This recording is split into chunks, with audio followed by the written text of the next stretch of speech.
Right, lights, camera, action. On this week's show, we have one of the baddest b-boys on the planet from back in the day, who's burnt many a dance floor, who featured in stone cold classics like WildStyle, Style Wars. Also, he was also in FlashDance.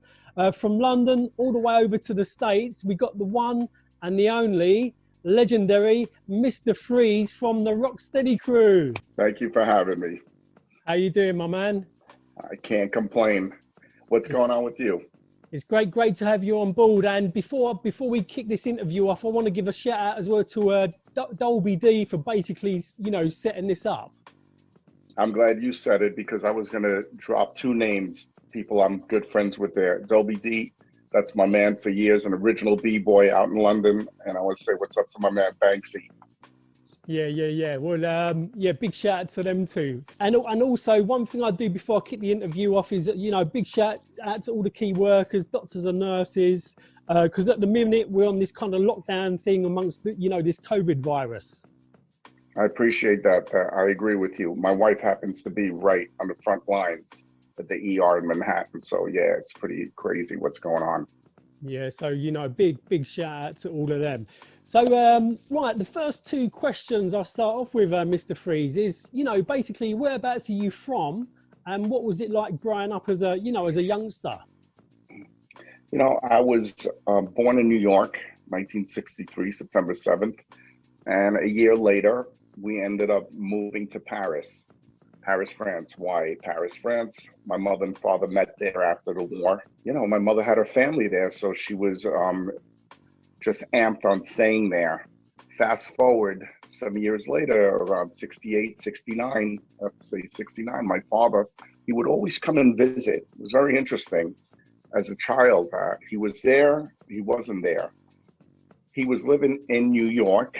He would stay there because his family was there.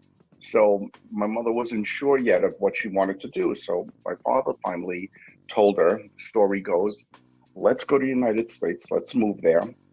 Let's make a lot of money. We'll stay 5 years and we'll come back. My mother was like, okay. They made no money. They never went back. And stayed and stayed in the Bronx. Yeah. So the grand prize was, at least for myself, is to, whether you believe in God or not, or it's just faith, I landed in the Mecca of where things were being created as far as streetwise, from graffiti to the rapping, the DJing, the b-boying, the freestyling. Everything was just being developed at its infancy stages right in front of my eyes. So I got very lucky. It must have been absolutely incredible to be amongst them times. Oh my God, it was amazing. Absolutely amazing. A battle, when you think of battles, there's very few battles for myself that I could think of from back when up until now that, are memorable. And the most memorable battle in the newer days is, I believe it was sometime in the 90s in Paris when B-Boy Benji battled a B-Boy named Junior. I mean, it was epic to see everyone come together in a cypher in a train station, knowing that these two fighters are going to get it on. It's very rare that you'd have that anymore. And that's how it was for us in the 70s. Every time a cypher was about to develop, everybody at that jam knew some shit was going to set off and it was going to be fire.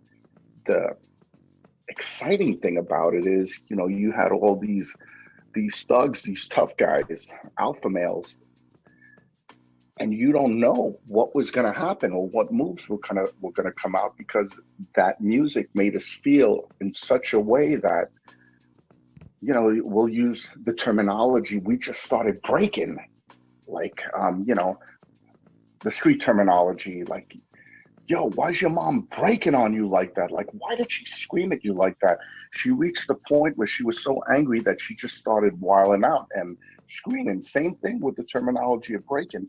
We used to hear these beats and it drove us bananas.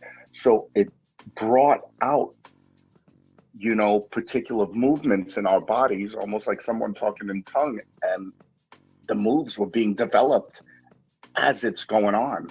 So it was extremely exciting. Mr. Freeze, I was going to say to you, that's going to be one of my questions a little bit later, was about the tracks that got you fired up. But, going back to the early years, I mean, how did you basically become, a B-boy?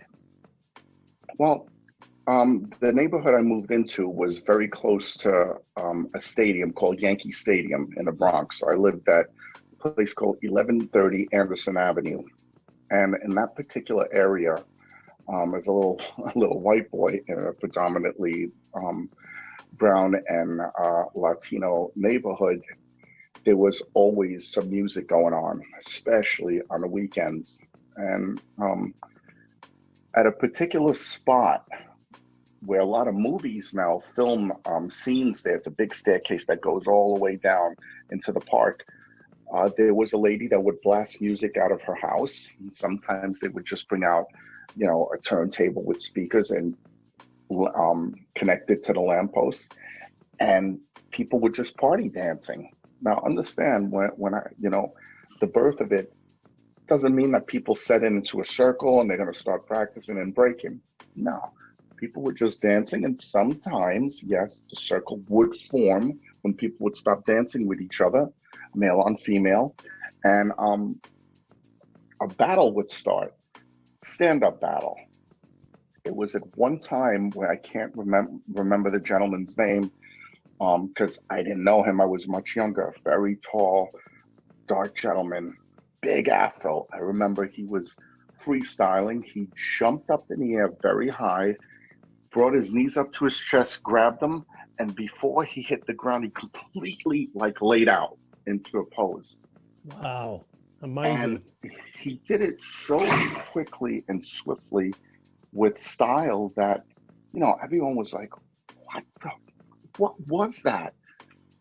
So we were all amazed. So then someone else did a pose. Someone else did another pose, to a pose, to a pose, to some stand-up movements, to a takedown, to a pose, to foot movements. Now understand, the fundamental to breaking, basics to breaking has not yet been developed at this time. No, this is just something that sporadically happened at that time, 1970. If I need to fast forward as to when the dance started developing, evolving as far as fundamental basics, I'm now living in another neighborhood on Moshulu Parkway in the Bronx. That's on the 4 train line, where a lot of graffiti artists, I got to see all those great pieces of the past, 60s and 70s. And now I'm in a predominantly white neighborhood, Italian, Irish, Jewish. And I had a radio, and I was just dancing. So now we're fast forwarding to approximately 75, 76. I'm not sure the exact year. So my boys are on the stoop watching me dance, and then there's like a crew of 7, 8 guys that are walking up the street. It's almost like we're in a movie. And they had these crew shirts on. And, one of the guys, they put their radio down. They go, "Yo, you break?" I don't know what they were talking about. I'm like, so I figured they meant, that's the dance, or do you dance? And I'm like, "Yeah, I do." And they go, "You want to battle?" I'm like, "Sure." And everyone else is like, "Yo, go ahead, Marky. Go ahead, Mark, do that." It's Mark's my real name, spelt with a C, okay? Because I'm French. Yeah. So, so the music starts. I throw out some moves, which were, of course, dinosaur, elementary movements, of course, on the floor. Then another kid goes down and he did some poses. He actually did a chair freeze, which I didn't know about yet, with some footwork. Then I went back down and did my shit, which looked like a fossil compared to them. And a guy takes off his jacket and it says Mr. Ed, and on the back it says 7 Deadly Sins. Wow. So I'm like, and he starts doing the top rock that we know as B-boys, before you go down. So he's doing some top rocking, He does a corkscrew. He starts doing a 6-step, some CCs, some tracks, into some swipes. And then he goes into a quick little neck move into a freeze. I was completely blown away. Like, I was hooked. I was like, what? I literally was, the way I'm speaking now is what I did. I'm like, yo, where did you learn this? What is it? Who taught you this? And they're like, Little Lep taught me. And I'm like, who's Little Lep? You have to understand, even though I was doing what I was doing in 1970, that I feel was the birth of it happening, which could have been anywhere else, of course. I'm not claiming that was the birth of breaking. But to have seen that, and now all of a sudden, I'm flipping out because I don't give a shit what happens. I want to learn that. I want to learn it. I want to, how do I do this? Mark, is that when you got the fever to like get into that like breaking? It was over. My life went into the direction where I had to know how to do this. Not for money, not for anything other than the love of, I wanted my life to be that. That's how crazy it was when I saw it. You was hooked. So they lived on. Yeah. So that was kind of probably a really, really kind of pivotal moment in your life. Oh my God. To this day, I talk about this guy, Mr. Ed. And it's interesting. Just 2 months ago, someone was hitting me up on Facebook and they told me, they said, yo, Mr. Ed is doing this or that. I'm like, what? You're in contact with Mr. Ed? Because, I always tell that story about him. And so we've linked up. He happens to be in a bike club. It looks like he's one of those 1%ers. But he sent me a video of him breaking, still doing the old neck move. It's unbelievable. I'll send you a link of definitely what he did when he was at a thing with us in a library in the Bronx and what he does now. He doesn't break anymore, but he did show me what he could do now. And I was like, what the fuck? That's awesome. Because you could see that old organic style. That's amazing. That's amazing. Did you have like the boom box as well? Yeah, I mean, I didn't walk around with one. That happened, more in the 80s after the street battles and jams would happen in the street, and the boom boxes, things started coming out. It became a style. So if we as a crew were going to go battle someone and look for b-boys, we brought our radios. And also, you obviously you done a bit of popping as well, didn't you? So you got into a bit of popping.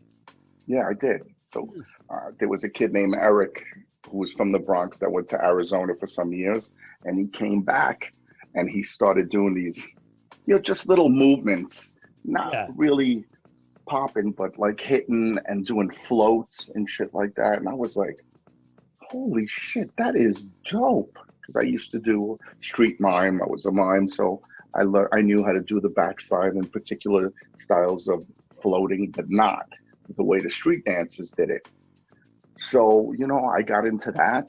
And, in New York, there was another gentleman named Loose Bruce and Paulie G, and they were from, I think, San Diego, San Francisco, and they did a watered down version of popping and locking, because the truth be it that, even though they were very well known there, as well as myself or Mr. Wiggles or Fable, we weren't really doing the dance correctly because we just didn't know yet.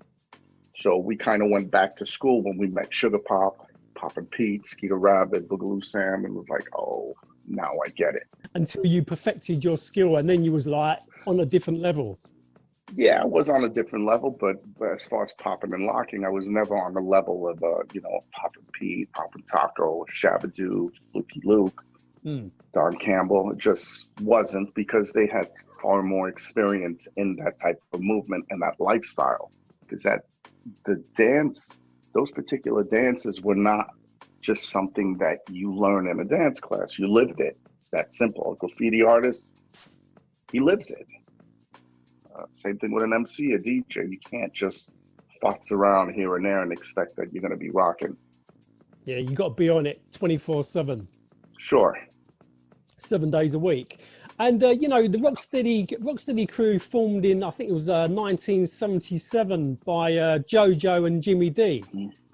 How did you become a member of the Rocksteady crew, and when was that? Well, I met Legs. Shit, they were asking me that question yesterday. I don't like speaking on things I'm not sure of the actual dates when it has nothing to do with when it has to do with someone else involved. I think I met him sometime in 78, 79. I'm really not sure. I met Legs. I have heard of him, you know, because he lived in a totally different section. He lived in Riverdale, close to the Manhattan section of the Bronx. And, you know, I knew the Track Twos and the Rocksteadies and of before him because they were closer to my neighborhood. But his name, even back then, even though, as he says, I wouldn't say it, but he says it. He goes, yo, I was a scrub back in the days. They used to send me in as, you know, bait for other people to come in, and then the heavy hitters would come in. You know, Legs was a product of the guys from that era, and he developed his own incredible style, which is why his legend follows him. You know, he's Crazy Legs. Ken Swift is Ken Swift for a reason. I'm who I am for a reason. Although I've become more of a person that bashes people because I don't like hearing bullshit. So I like to call them out. But the reality is we all did what we did. And, you know, it's in the history books. Some people like to say, yeah, but that's history. Nothing else will change. History's everything, as you know. So I met Legs and we immediately became friends. We had a connection because at that time, no one was breaking anymore. Very few people were breaking. He took me to meet Frost and Freeze, Ken Swift. I met Doze, you know, and some other guys that used to hang out that they were in the crew, but they weren't really, how do you say, some high-ranking, high-level B-boys at that time. And we just, you know, bonded. Most people have to battle to get into the crew. I never had to battle. I was asked to come in and I was happily down. Not because it's Rocksteady, because at that time, the Rocksteady name was not anything, you know, it just wasn't anything. We built that name. Rocksteady Crew exists now because of what Legs, Kenny, myself, you know, what we've done in our lives. There is no Rocksteady Crew without us. You know, there is no fucking Beatles if it's their sons or their cousins or nephews playing in the Beatles in the place of the originals. There is no Led Zeppelin without John Bonham, Jimmy Page. I don't care how good another musician is. It's over. And was you there was a fierce battle, I think it was at the Lincoln Center. Lincoln Center. In the early 80s with the Dynamic Rockers. Was you at that jam? Yeah, I'll send you pictures of that too. I was, right in the mix of it. Pop in, lock in, break in. It was an epic battle. Was it fierce? It was great, but understand Dynamic Rockers, Floor Masters, who were the New York City Breakers, and mind you, these guys are all my friends. So, you know, and I would tell them this thing too. They weren't any good. There was no one else to battle. There was no crews. It was looked at, you know, if girls would see you breaking in the street, they'd be like, fuck you, yo, man, that shit is over with. You know, it's not until some years later when the Roxy came around, it started to become a bit cool. And did you see the Dynamic Dolls as well, which were like the female part of the crew of the Dynamic Rockers, the Dynamic Dolls? I didn't even know that existed. Honestly, I never heard of it. Right. Yeah, I'm not saying it didn't exist. I mean, if it did exist, Yeah. And you know, in the early 80s, you was in the Stone Cold classic film WildStyle. And obviously you featured in a few little parts of that as well. You know, there was the part with the what was it? The bit where Grandmaster Flash is cutting up, and with the Bob James Mardi Gras scene, and there's like little clips of that. Where was you breaking? Like in one of the local parks? The dome itself was the amphitheater, and that was on the east side of New York. Yeah. And the reason you don't see me in it very much, you only see snippets, is because I was frustrated through this whole process of filming and waiting around. And, I've never been a part of that. And I never was into show business. Thinking back, I wish I would have been more patient. I would have been in more scenes. I could have showed more shit, but it is what it is. It's nothing. I can't go back. It's too bad for me. That it was, I didn't like it. But now the guy that did the movie, Charlie Ahern, he's my best friend. Whenever I do something, I involve him. Same thing with Henry Chalfant from Style Wars, Martha Cooper. I always have them involved in anything I do. Because I understand now. I just didn't give a shit. All I wanted to do was dance. That's all I wanted to do. In 1983, the film FlashDance come out, and you was featured alongside Ken Swift, Crazy Legs, and Frosty Freeze, and that's when you busted the what do you call it, the backslide with the umbrella. With the umbrella. Yeah. Did you plan that, or was that kind of all off the cuff? Oh, hell yeah, I planned that. I was dying for people to see that. So let me rewind now. That particular move, the backslide, was created by mimes in Europe maybe 100 years ago. Of course, it might not have been as developed as it is now, where people are really floating back. It might have been more like, but it still was a backslide. So in a place in Queens called United Skates of America, we used to go battle dynamic rockers. Okay, that's where their place was. That's where we filmed a lot of the battle scenes of Style Wars, I believe. At that place one day, there was a show that a gentleman did. His name is John Christian. His street name was Lockatron John, from the Lockatrons in Brooklyn. They were a group of poppers.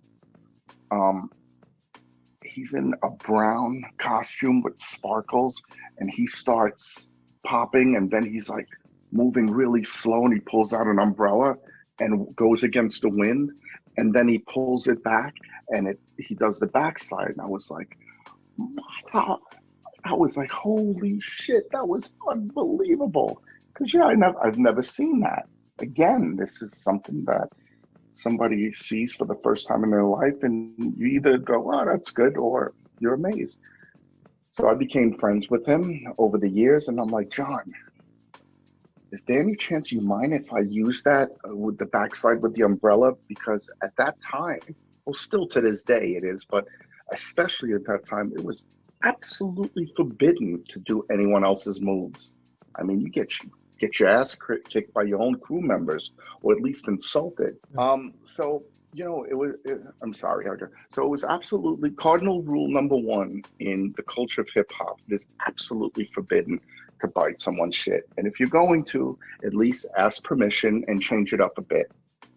So now we're fast forwarding to the scene, to the day before we filmed the scene of FlashDance. We were flown to, I believe, Pittsburgh, Pennsylvania. We stayed at the Hilton. I remember seeing Mr. Hilton, the portrait of him painted. And we're in this huge tent where the whole camera crew is there, because this is, mind you, Paramount Pictures. It's not a little recording outfit. This is real shit. And at that time, no one has seen breaking. Very few people have seen it. Maybe in the Buffalo Gals video because of Malcolm McLaren and our manager, Cool Lady Blue, who was hip on stuff like that, who we could get into after if you want, because they're English. Yeah. No, it'd be nice to touch on Lady Blue. Yeah, definitely. All right, we'll get into that. So, I remember I brought a cassette tape that had Treacherous 3 and Just Begun and Apache on it. And they were asking while we were having lunch if there's, any way we could dance, so the crew and everyone could see what we did, because nobody has seen breaking at the time. Mind you, they don't know what to expect. All they know is these dancers are coming in doing some different movements, because that's what the movie called for, something different, which is why we got hired. We put in the tape, we start dancing. I couldn't wait. Of all the shit I've done in my life, I couldn't wait to pull that umbrella out and do the backslide. Everybody went bananas for that move. You absolutely nailed it. It was incredible. So of course, there it was nice and slippery. I was able to do it correctly in comparison to the actual scene. But they went crazy seeing that, so it hyped it up that much more. And then when we finally were on location, they put on the song, which was they played the whole tape. Of course, at the movie itself, you could see they edited Just Begun in, which I was so happy, which we could get into later. I met Jimmy Castor years later. Wow. Okay, we'll get into that after, how that comes into play. So, we did that. We danced for a good hour, and that was it. And we fast forward to the movie premiering on Broadway at the Lowest Paradise.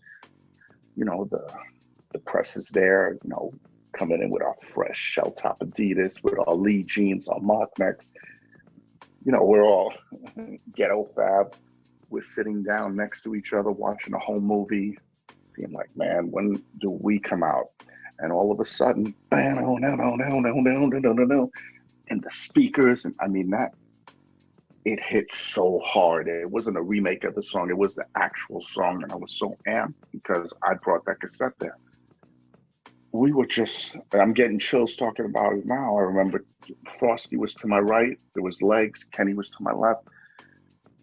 And each one of us that come out, we're like, yo, that's him. And where each person's taking a chance standing up, we were so hyped on seeing ourselves up on the screen. And you could see the people when it was over, everyone got up and applauded, and the movie still was going on.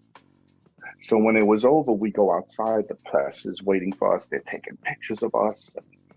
And the actress, Jennifer Beals, they asked her to come in and take pictures with us. And at first we didn't want her to come in because when we met her in Pittsburgh, she nothing. It's like, hi, nice to meet you, and just took off. Like, how would you guys say, fuck off? That's pretty much how we felt from her. So, because we're all alpha males, we were like, all right, let her in. Fuck it. That's how we felt.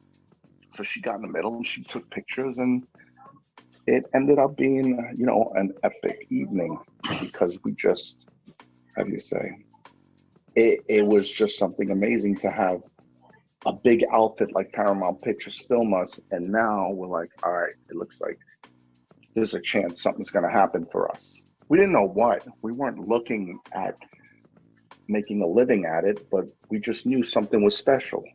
And, we go from there. It just started snowballing and doing tours and movies and documentaries. Also around that time, the Buffalo Girls video track dropped as well with Malcolm McLaren.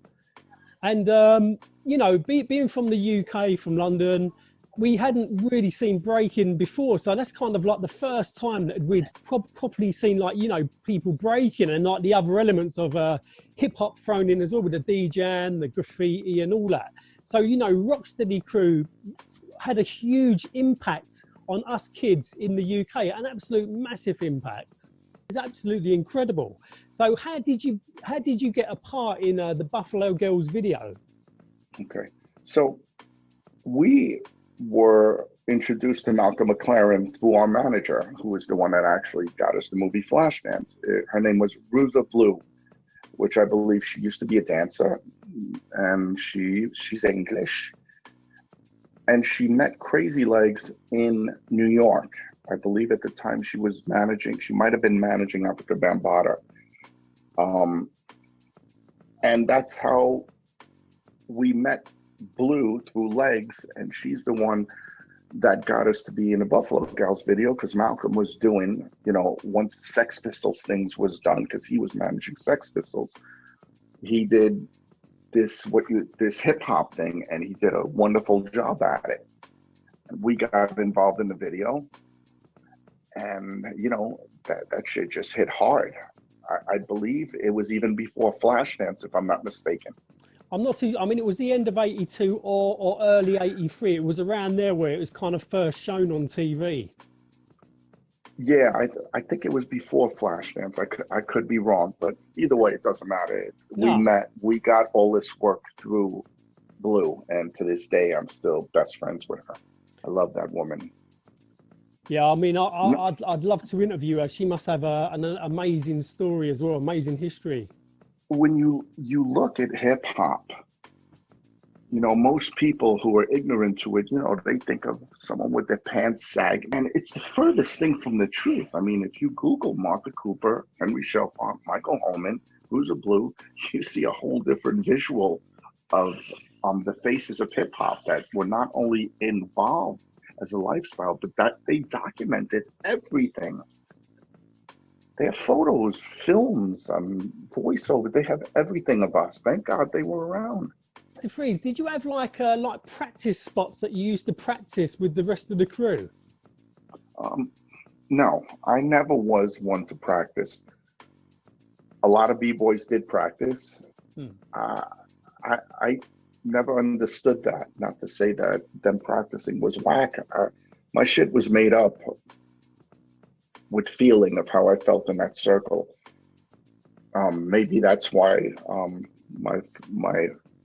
my boys might have had more moves than me. You know, I have not a big repertoire, but my shit is quick, it's swift, it's got style, and I'm able to maneuver the moves to make them look different. I could do Brazilian Jiu-Jitsu. I've been doing it for years. I can do that 3 times a day for the simple reason that I'm actually doing it to manipulate, to play the chess game with the person of how to move his arm to get in the position that I want to snap it. Do you see what I'm saying? It's different than just, right. I don't like the training, working out aspect of jiu-jitsu. I like the actual confrontation of it. Like I like the confrontation of the dance. What would you describe your style of b-boying? Mine is evolved original style. You know, the moves that we have in our era are fundamental basics, so we have an understanding of how to go from A to Z and transition into different movements in comparison to when before that, when it was being made up. So it almost looked incomplete in correspondence to 70s, early 70s, mid 70s, late 70s, early 80s. You know, you see where people have started to develop combinations. So it's a more controlled original style.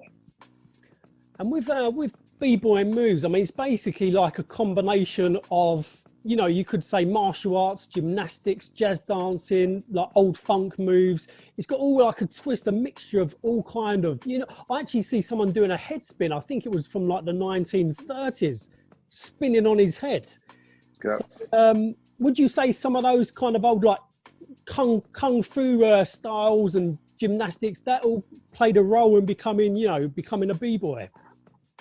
Well, you know, at the time, I don't believe anyone saw that, what was being made up or what they felt was happening. And now that we do see footage of people in the 1920s doing head spins, doing tracks,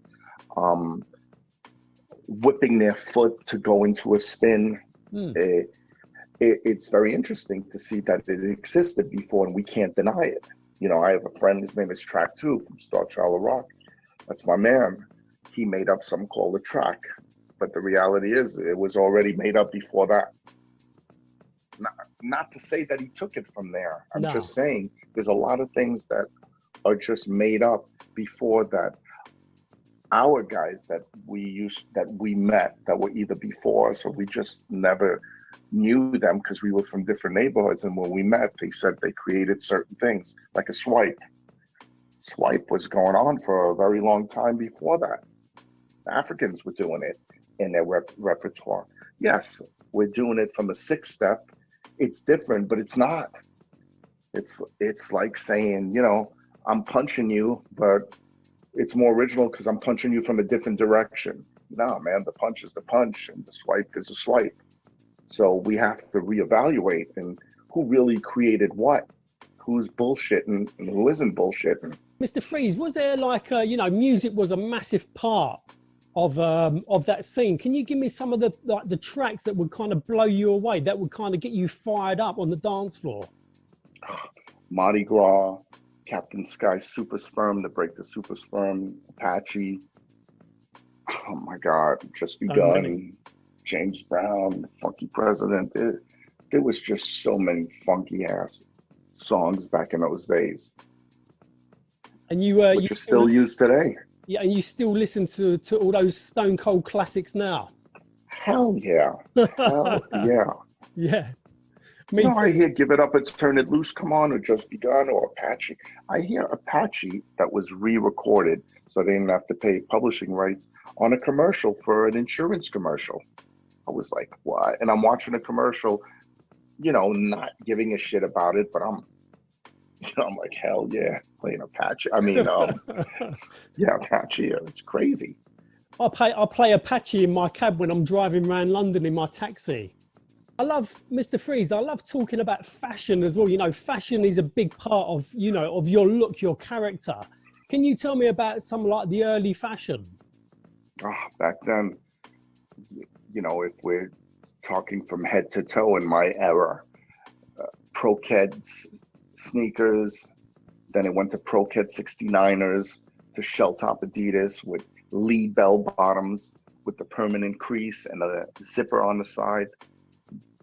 The Lee jacket that came from a store called Onyx on Fordham Road, to the Kango, to the hat, particular hat you wear backwards, and we used to fold it and bend it in a particular way. Yeah, yeah. Yeah, you know, and when you'd get dressed up, you'd have a leather blazer with a burgundy mock neck, black leather pants, and you had these shoes that were called British Walkers. And the brothers used to mainly wear that. That was a dress coat, foot-wise, for them. Overlap jeans, AJs. Yeah, you know who has a great archive of clothing like that and can give you a really good some great description on it, and the time frames of it, is Fable. He literally has the clothes from back then that he used to wear. Well, and has Fable still got all his original clothes from back then? Hell yeah, it's even on an exhibit in I think I forgot what museum. Mm. I think I'll let him talk. I think you should contact him and do something on the dress clothing of that era. 100%. Well, I've actually emailed Fable, but he hasn't checked his inbox yet. So Fable, you know, if you're watching this, check your inbox out. And I'd love to talk to you about, you know, hip hop fashion and the old days of like fashion. It's really, really important. Yeah, he has a lot. He could even go into the era of the late 60s and 70s and 80s of the gang era dress fashion, what particular Definitely. things meant he has all that. If he does talk about that era, you may as well let him bring that in. Well, yeah, I mean, I've interviewed Willie Estrada from the Imperial Bachelors gang, who was a warlord in one of the gangs. So I'd love to cover the fashion about those days. You know, the flying cut sleeves and all that. Be incredible. Awesome. And, you know, talking of Mr. Freeze, talking about fashion, you know, what does it take to be that kind of ultimate B-boy or B-girl? I mean, fashion must come into it as well. You know, the way you're dressed, looking fly, looking sharp. Yeah, in the Bronx, back in the days during that era, your look was a big deal. You know, we used to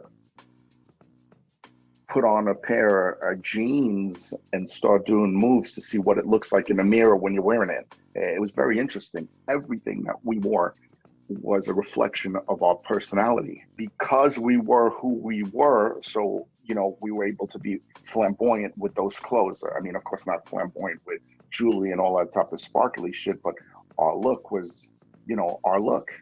And you was kind of Pumas with the fat laces. You was getting into character, like character mode. Hell yeah, we was ready to get down. You know, to become an ultimate b-boy, we got the leg style elements. We got a Benji from Paris. There's very few b-boys, Dolby D, you know, that have that personality and that organic flair about them, that when they step into a dance floor, you know something special is going to happen just from them twisting their hat to the side as they go in. You just know it. When I first saw Remind come out against Ken Swift in San Diego, B-Boy Summit, when I saw Remind come out, right away he came and he slid on his head in a freeze across maybe 9 feet. I was like, oh shit, something's about to happen. And guess what? It did. That became the monumental battle where Kenny battled Style Elements. And the person that shined was Remind. To this day, Remind's my boy. He is an ultimate black belt in b-boying. There's very few people that in the world that you can call that. Would you say the funk comes into it as well? Yeah, man, it's what you feel. You know, if that musician is playing something that he's feeling and he's able to deliver to a dancer that could feel what he's feeling and move his body, that's one in a lifetime for someone to be able to do that. K-Mel's another brother that was incredible, you know, who's got that style. Also, Mr. Freeze, how did you get your name Mr. Freeze as well? Well, at that time, you didn't make up your name. It was a given name. People would call you that, or myself, I was very strong on just quick stops, poses, as you know that now they're called freezes. And of course, my freezes were not technical like they are now. I see people doing freezes now. I'm like, fuck, man, how do they get into that position? And, you know, over the months of doing battles, I would go to neighborhoods and they'd be like, yo, there goes that guy that freezes. Yo, that guy can freeze. You should see his freezes. One day someone said, yo, there goes Mr. Freeze. That was it, man. I was in the 70s. I'm Mr. Freeze. Yeah, like Crazy Legs, you know, Ken Swift, you know, these are names that they're given. They've heard it or something, and then you make it happen. Nowadays, people give themselves names, which is cool. There's nothing wrong with it. We're at a different era. You know, battles used to be exciting. You knew there was going to be a blood fest. It was just exciting because you didn't know what was going to happen. Supposed to be, you know, one of going back to the perfecting the b-boying, it must be to do with the way you look as an image. It must be to do with how you come in from the start, the middle, and also the way you finish as well. The finish must just be, you know, just as important. Yeah, for sure. You hit it right on the head. Everything matters. Everything. Yeah. Without a doubt, it all comes in as one. And can you give me some of your biggest highlights as well? For sure, Mr. Freeze. Yeah. In the battle that I was in. Yeah. Any big highlights? Any, you know, big battles or some of the biggest highlights from back in the day? Well, yeah. You know, honestly, one of the biggest highlights is when I saw Mr. Ed do what he did the first time I was in a battle. There was another time I saw Little Lep. So Little Lep is who Mr. Ed introduced me to, who was the main b-boy of the 7 Deadly Sins. And he learned from a man named Cool Sky. And I met Cool Sky. I just wish at that time I would have had to know how to ask questions more, because this man is a missing link that might have even developed moves before the guys I thought developed moves. But I can't say that truthfully because I don't know yet. And so I'm trying to get in touch with him. So back to Little Lep. I remember Little Lep battling a guy, Mr. Ill from Star Child Rock crew. We were in a basement in the Bronx. It was hot. Fucking, you know, it was like a dungeon club. And a circle broke out, Mardi Gras, ba-da-da-da-da, ba, boom, boom, ba-da. And Mr. Ill was in the circle, red shirt, I think it was white letters, Star Child Rock, and then Little Lep jumped in and everyone was like, oh shit. And they started battling. And Lep was serving him because Mr. Ill was more of like a clowning people b-boy, but he was dope. He had crazy flavor. And he went to leave the circle, and Lep was very small. He ran after him, grabbed him by the seat of his pants, his ass, and he dragged him back in. That was monumental to me. That was fun. But to me, one of the most ultimate battles that I've ever seen in my life is, and I wasn't there for it, I just watched it on video, and it gave me chills, was Benji against Junior in Châtelet in Paris. The Frenchman, those brothers, they get into it. I love to watch. Otherwise, I haven't seen nothing. Mr. Freeze, is that on? Is there like a YouTube link of that? I'll have to check it out. Yeah, Google Benji versus Junior. No, B-Boy Benji. I'm see sure you'll see it, and it's great because they have a documentary on it where they are both talking to each other. They're both being interviewed, and they're viewing the video, and they're elaborating on what they felt. And Benji is very smart because he said at that time, I used to buy all the videos, and these guys would practice in front of people, and they would show their moves. So I knew everything in his repertoire. So I knew if I threw out this, he was going to answer with that, and I was going to answer with something he's never seen before. So, you know, that type of thinking to fight is important. I know I'm going to fight a boxer. I'm going to pretend that I know how to box, but the reality is, you know, I'm going to go high-low and do a double leg takedown to take away his boxing skill. You're going to do a bit of you're going to do some jiu-jitsu. Whatever to get him on the floor to take away his power over me, his skill set. And that's the same thing with breaking. And Benji really had that down to a science. Listen, Mr. Freeze, it's been absolutely incredible talking to you. Let me ask you something. What the hell's going on with your accent? Why did you guys speak English correctly? This is a proper London accent. We don't all talk posh. You mean you don't all talk like me? What do you think of New Yorkers when you hear them talk like me? Like, oh my God, they destroyed our language. No, I love the New York accent. I love the American accent. All right. If there's anything I could ever do for you, don't hesitate, okay? Listen, Mark, it's been an absolute honor talking to you. It's been Thank you. Brilliant. I love the stories, the history, you know, it's fantastic. And once again, a big shout out to everyone, and anyone watching, subscribe to the channel. I've interviewed Man Parish. I've just interviewed graffiti artist Scheme, Public Enemy, DJ Qbert, DJ Cash Money, and loads of other incredible artists. Check on the channel and subscribe. And Mark, how can people get in touch with you as well? If they got any Instagram. Instagram. Mr. Freeze 1970. Mr. Freeze 1970. Okay. We got it. Absolute honor, my man. Thank you. Mr. Freeze. I'll talk to you soon. I can't wait to meet you in that cab. I'll take you out on a tour in the London cab. Thank you, brother. Take care of yourself. Take care, Goodbye to all you London people.